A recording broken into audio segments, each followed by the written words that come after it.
प्यारे विद्यार्थियों, स्वागत है आपका एसआर सर की क्लास में। आज हम लेकर के आए हैं 29 मार्च को होने जा रहा 8th बोर्ड का मैथ्स का question paper, most important question लेकर के आए हैं।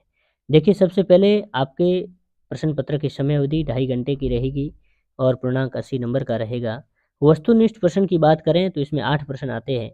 सबसे पहला प्रश्न है हमारा कि 2/7 इंटू 0 का मान होगा। इसका करेक्ट आंसर ऑप्शन नंबर ब होगा, 0 ही होगा। बात करते हैं दूसरे प्रश्न की कि समीकरण 3x - 1 बराबर 14 में बायां पक्ष होगा। इसका करेक्ट आंसर होगा ऑप्शन नंबर स, 3x - 1। बात करते हैं तीसरे प्रश्न की, वर्ग के प्रत्येक कोण का माप होता है। वर्ग के प्रत्येक कोण का माप ऑप्शन नंबर अ रहेगा, 90 डिग्री होता है। चौथा प्रश्न है 9 की पूर्ण वर्ग संख्या है। 9 की पूर्ण वर्ग संख्या है, ऑप्शन नंबर द रहेगा, 81। पांचवा प्रश्न है संख्या 5 की घन संख्या होगी। संख्या 5 की घन संख्या होगी, ऑप्शन नंबर स होगा, 125। अंकित मूल्य माइनस विक्रम मूल्य बराबर हमारे क्या निकलेगा, ऑप्शन नंबर हमारे 6 का अ रहेगा, बराबर बट्टा निकलेगा। सातवें प्रश्न की एक पदीय बीजीय व्यंजक है। इसका करेक्ट आंसर रहेगा ऑप्शन नंबर अ, 4x। चलिए लेते हमारा नेक्स्ट क्वेश्चन, 8वां। 5 संख्या का मानक रूप होगा 0.0000। 5 संख्या का मानक रूप होगा। इसमें करेक्ट आंसर होगा ऑप्शन नंबर हमारा स रहेगा, 3.5 इंटू 10⁻5 का। बात करते हैं हमारे 9वें प्रश्न की। 9वां प्रश्न है आपके सामने अति लघुतम प्रश्न के रूप में, 9 से लेके 12। प्रश्न 9वां है हमारे, गुणन के अंतर्गत उपयोगों में गुणधर्म का नाम लिखिए। देखो, इस गुणन की, इसको हम क्या कहते हैं, इसको हम गुणन के व्युत्क्रम का नियम कहते हैं। गुणन के व्युत्क्रम का नियम कहते हैं। प्रश्न 10वां है, समीकरण को हल करना है। अब देखो, हल की बात करें तो हमारे पास क्या है, 5x + 9 बराबर 5x + 3x। तो इसको देखो, 5x 3x इधर लेके आए बराबर 5 माइनस, उधर लेके गए प्लस को माइनस में किया, 2x बराबर -4। तो x बराबर हमारा क्या रहेगा, -4 गुणा भाग 2, यानी x बराबर -2 हमारा करेक्ट आंसर रहे। 11वां प्रश्न है, निम्नलिखित संख्याओं में से प्रत्येक के घन के इकाई के अंक को ज्ञात करो। अब देखो, प्रत्येक का इकाई का अंक कौन सा होता है। अब जैसे हमारे सामने संख्या क्या आ गई, 3331। इकाई का अंक क्या है, 1 है। 1 का घन अपन ज्ञात करेंगे तो 1 का घन क्या होगा, ये 1 घन, लेकिन इसका आंसर भी हमारे क्या आएगा, 1 ही आएगा। तो इकाई का घन के इकाई का अंक होगा, वो क्या होगा, 1 अंक ही होगा, इकाई का अंक ही होगा। और दूसरा हमारे पास है 1027। अब इसमें देखो, इकाई का अंक 7 है और 7 के हमारे घन क्या होगा, 7 घन। 7 घन इसका अपन कर दो, यानी 7 × 7 × 7 इज इक्वल टू कितना होगा, 343। और इसका इकाई का अंक क्या रहा हमारे, 3। तो करेक्ट आंसर हमारा क्या रहेगा, 3। इसमें 7 का घन 343 हुआ। 343 संख्या में जो 3 है, ये हमारा आखिरी इकाई का अंक है, ये इसका क्या है, करेक्ट आंसर रहेगा। चलिए अब बात करते हैं हमारे 12वें प्रश्न की तरफ। देखो, 12वां प्रश्न है हमारे सामने। 12वें प्रश्न में दिया गया है कि भारती के पास 15 पेन है और मीनाक्षी के पास कितनी है, 45 पेन है। तो दोनों के पेनों का अनुपात ज्ञात करना। अब देखो, हम लिखेंगे भारती के पास पेन कितनी हो गई, 15, और मीनाक्षी के पास पेन, मीनाक्षी के पास पेन कितनी हो गई, 45। तो दोनों पेनों का अनुपात, दोनों पेनों का अनुपात, दोनों पेनों का अनुपात कितना होगा, 15:45 बराबर 5 3 15 एकम 15 अनुपात 15 तिया 45। 3 बार 15 का भाग जाएगा, 15 तिया 45। तो क्या होगा, 1:3 हमारा करेक्ट आंसर रहेगा। चलिए अगला क्वेश्चन अपन लेते हैं। अगला क्वेश्चन है हमारा लघुत्रात्मक प्रश्न। देखो लघुत्रात्मक प्रश्न में हमारे सामने जो विशेषकर इसमें भी सत्य और असत्य के बारे में पूछा है। 13वां प्रश्न देखिए, 13वें में है कि A M into B M का मान ए बी एम होगा, असत्य या सत्य। इसका करेक्ट आंसर हमारा क्या होगा, ये सत्य है। देखो 10 की 24 घात है में, सही है, 10 की 24 घात में आधार का मान 24 होगा, इसमें असत्य कथन है। तीसरा है कोष्ठक बंद करके -5 -4 घात इंटू -5 -2 घात का मान कोष्ठक -5 -6 होगा, ये सत्य है या असत्य। इसमें करेक्ट आंसर रहेगा ये सत्य है। चौथा प्रश्न है हमारे, इसका मान 211 घात होगा, तो इसका करेक्ट आंसर है सत्य ही है। चलिए 14वें प्रश्न की बात करें। 14वें प्रश्न में हमारे पूछा गया है कि आयत का प्रत्येक कोण, देखो आयत है ये, इसका प्रत्येक कोण क्या होगा, प्रत्येक कोण समकोणी होगा। चारों कोण ही क्या कहलाएंगे, समकोण 90 डिग्री का ही होते हैं, तो आयत का प्रत्येक कोण समकोण होता है। करेक्ट आंसर समकोण रहेगा। दूसरा है उत्तल बहुभुज के विकर्णों का कोई भी भाग बहिर्भाग में नहीं होगा, इसका करेक्ट आंसर हमारे क्या रहेगा, बहिर्भाग। तीसरा प्रश्न है कि पंचभुज के सभी अंत कोणों का योगफल कितना होता है।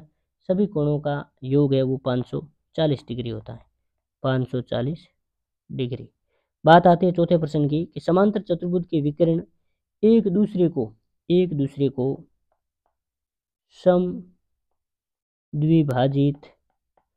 समद्विभाजित करते हैं। करेक्ट आंसर समद्विभाजित रहेगा। अब देखिए हमारे सामने 15वां प्रश्न है, ये मिलान करना है। मिलान पहले को ए है, ए का मिलान अपने कहाँ करेंगे, यहाँ पर हमें करेक्ट आंसर मिल रहा है 3। बी का करेक्ट आंसर हमें क्या मिल रहा है, बी का करेक्ट आंसर हमारे रहेगा 4। सी का हमारा करेक्ट आंसर क्या रहेगा, सी का करेक्ट आंसर रहेगा 1, और लास्ट बचा डी का ऑप्शन नंबर हमारे 2 रहेगा। चलिए अब बाकी वाले सारे प्रश्न मैंने आपके समय को बचाते हुए इसके अंदर ही सॉल्यूशन करके डाला है पीडीएफ में। देखिए आपके सामने प्रश्न है, 16वां हमारे कि अच्छी प्रकार से फेंकी हुई 52 पत्ते ताशों की एक गड्डी में एक पत्ता यादृच्छिक रूप से निकाला जाता है, तो ज्ञात करो। एक काला बादशाह प्राप्त करने की प्रायिकता क्या होगी। देखो हमने ऊपर देखा है कि फेंटी 52 पत्तों की एक गड्डी में से एक पत्ता निकाला, तो अभिष्ट प्रायिकता हमारी क्या हो गई, 2/52, और इसको अपन करेंगे तो 1/26 हमारा क्या रहेगा, इसकी प्रायिकता रहेगी। अब वैसे ही लाल रंग का पत्ता प्राप्त करने की प्रायिकता क्या होगी, तो हमें पता है लाल रंग के पत्ते 26 है, 26 में से 52, ये भी सेम रहेगी हमारे 1/2 प्रायिकता रहेगी। इक्का प्राप्त करने की तो हमें पता है इक्के इसमें कितने होते हैं, 4 होते हैं, 4 के प्रायिकता हमारे 52 में निकालेंगे तो कितनी निकलेगी, 1/13। लाल रंग की बेगम प्राप्त करने की तो ये भी हमें पता है, लाल रंग की बेगम होती है 2, तो 52 बराबर 1/26 इसकी क्या रहेगी, प्रायिकता रहेगी। अब बात करते हैं हमारे 17वें प्रश्न की। ये सारे प्रश्न मैंने इसमें सोल्व करके रखे, ये आपके सामने रहा 17वें का। हमें इसका क्या ज्ञात करना था, वर्गमूल ज्ञात करना। तो हमने इस प्रकार से वर्गमूल ज्ञात किया, ये हमारी, फिर अतः ये वर्गमूल इधर हमारे निकाला हुआ है। जैसे 2 का भाग 9 में 4 बार गया, फिर पीछे कितने बचे यहाँ पर हमारे, देखिए 18वां प्रश्न आपके सामने है। इस प्रकार से हमने 18वां प्रश्न किया है। 18वां प्रश्न 180 डिग्री।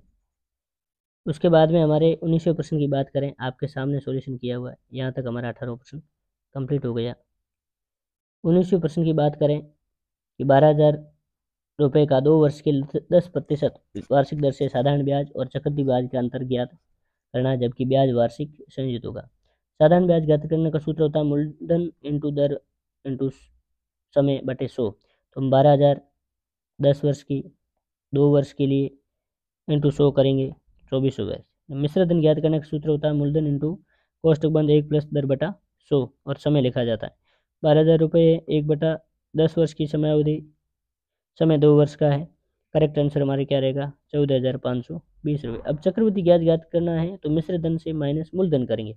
मिश्र धन हमारा टोटल 14,520 हुआ था और मूलधन हमारा 12,000 है। 2520 रुपये हमारे क्या हो गए। अब चक्रवृद्धि ब्याज साधारण ब्याज में 2520 में माइनस करेंगे 2400 तो 120 रुपये हमारे क्या निकलेगा, करेक्ट आंसर निकलेगा। बात करते हैं 20वें प्रश्न की। एक किसान की पशुशाला में 20 पशुओं के लिए 6 दिन का पर्याप्त भोजन है। यदि इस पशुशाला में 10 पशु और आ जाएं तो यह भोजन कितने दिन तक पर्याप्त होगा। पशुओं की संख्या 20 है। 10 पशु और आने से पशुओं की संख्या कितनी होगी, 10 प्लस 20 प्लस 10 30 होगी। इस प्रकार से हमारे ये करेक्ट आंसर आपके सामने रहा। देखिए, तो इसी प्रकार से पशु की संख्या 30 है तो भोजन x दिन प्राप्त होता है। तो इस प्रकार से हमने निकाला तो लास्ट में क्या आया कि पशु के लिए 4 दिन तक पर्याप्त भोजन। ये समीकरण है, इसको हल किया है, यहाँ स्पष्ट रूप से बताया गया, आप देख सकते हैं, और इसकी हमने नीचे जांच भी की है। इस प्रकार से हमारे ये करेक्ट आंसर रहेगा। 22वां प्रश्न है, किसी शहर में विभिन्न वर्षों में दुर्घटनाओं में घायलों की संख्या नीचे दी गई है। इस प्रकार से चार्ट है, वर्ष और घायलों की संख्या। इस प्रकार से हमारा ये करेक्ट आंसर आपके सामने है। इस प्रकार की हमने ये जो केंद्रीय कोण सारणी बनाई और फिर इसका हल ज्ञात किया। चलिए, अगली बात आती है 23 से लेकर 25 तक। इन सब के गुणनखंड ज्ञात किए हैं आपके सामने। ये पहले का, ये दूसरे का, तीसरे का, फिर हम बात करते हैं हमारे ये चौथा गुणनखंड। उसके बाद में अथवा का प्रश्न है, निम्नलिखित में से व्यंजकों की गुणनखंड कीजिए और निदर्शन भाग पहला, दूसरा, तीसरा, चौथा। चारों के गुणनखंड आपके सामने है। ये पहले का गुणनखंड, फिर ये दूसरे प्रश्न का गुणनखंड,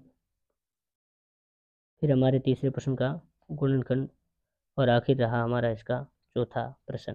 ये हमारा रहा गुणनखंड। चलिए नेक्स्ट क्वेश्चन लेते हैं। नेक्स्ट क्वेश्चन आपके सामने है कि एक घनाभाकार डिब्बे का आयतन 1800 घन सेंटीमीटर, यदि इसकी लंबाई और चौड़ाई 40 सेंटीमीटर 30 सेंटीमीटर है तो डिब्बे की ऊंचाई ज्ञात करनी। दूसरा है 14 सेंटीमीटर चौड़ाई वाले एक आयताकार कागज की चौड़ाई के लिए दूसरी मोड़कर 20 सेंटीमीटर त्रिज्या वाले एक बेलन बनाया जाता है तो बेलन का आयतन ज्ञात करना है। देखो, घनाभ का आयतन लंबाई इंटू चौड़ाई इंटू ऊंचाई होता है, तो 1840 30 ऊंचाई ज्ञात करनी है।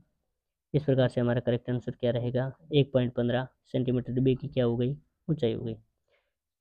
कागज की चौड़ाई कितनी, 14 सेंटीमीटर से बेलन की त्रिज्या 20 है, तो इस बेलन का आयतन ज्ञात करना, तो आधार का क्षेत्रफल इंटू ऊंचाई होगा। इस प्रकार से हमने सूत्र निकाला। सूत्र के माध्यम से उत्तर क्या रहा, 17,430 सेंटीमीटर क्यूब रहा। अगला प्रश्न है अथवा को लेकर के। आप स्वयं एक चतुर्भुज बगीचे का क्षेत्रफल 54 वर्ग मीटर है और सम्मुख शीर्षों से इसके विकर्ण पर खींचे गए लंब 8 मीटर और 4 मीटर है, तो विकर्ण की लंबाई ज्ञात करनी है। देखो, यहाँ पर हमने विकर्ण की लंबाई को ज्ञात किया। दूसरा इसका था एक घनाभार कमरे का आयतन 64 घन मीटर है, तो इस कमरे का संपूर्ण पृष्ठीय क्षेत्र पहले का ये है। इस प्रकार से हमारा विकर्ण की लंबाई टोटल कितनी आ गई, विकर्ण की लंबाई। और अगला प्रश्न है हमारा नेक्स्ट है, यहाँ पर हमारे चतुर्भुज की विकर्ण की लंबाई कितनी आ गई, 9 सेंटीमीटर। इस प्रकार से जो 24 घन मीटर के जो उसकी घन की भुजा ज्ञात करनी थी, तो इसमें हमारे आ गई 54 वर्ग मीटर। 25वां प्रश्न आपके सामने पैमाना दिया हुआ है और भुजा और क्षेत्रफल के निम्नलिखित आंकड़ों के आलेख ज्ञात करना है। वर्ग की भुजा और क्षेत्रफल इस टाइप से। चलिए, इसका अपन करेक्ट आंसर देखते हैं। पहला एक क्या रेखीय आलेख है, दोनों का क्वेश्चन। पहला रेखिक तो नहीं है, ग्राफ से स्पष्ट है 7 सेंटीमीटर भुजा वाले वर्ग का क्षेत्रफल कितना होगा, 29 सेंटीमीटर स्क्वायर रहेगा। तो ये आपके सामने रहा। अब बात करते हैं नेक्स्ट क्वेश्चन की। पैमाने का प्रयोग करते हुए वर्ग की भुजा और परिमाप के निम्न आंकड़ों के मध्य एक आलेख ज्ञात करना। देखो इधर, क्या ये रेखिक आलेख है, इसका करेक्ट आंसर बिल्कुल ये रेखिक आलेख है, हमें दिख रहा है। यदि वर्ग की भुजा 4 सेंटीमीटर तो वर्ग का परिमाप कितना होगा, तो इसका परिमाप हमने लिखा, तो परिमाप कितना निकला, 16 सेंटीमीटर निकला है। मैं आशा करता हूँ आपके लिए वीडियो काफ़ी हेल्पफुल रहा होगा। हमने इसके जो PDF के अंदर क्वेश्चन सॉल्व किए थे उसी को दिखाया। आपके ज़्यादा समय बर्बाद न करते आप वीडियो को आसानी से देखिए, और लास्ट तक वीडियो में बने रहने के लिए आपका बहुत बहुत धन्यवाद। इस चैनल पर पहली बार आई है तो लाइक करें, शेयर करें, सब्सक्राइब करें और कमेंट बॉक्स में ज़रूर लिखें, जिससे कि हमारा आपका एक कमेंट हमारे लिए मनोबल बढ़ाता है। हम इसमें बिल्कुल इम्प्रूवमेंट लेकर के आपके न्यू वीडियो के साथ आपके सामने ज़रूर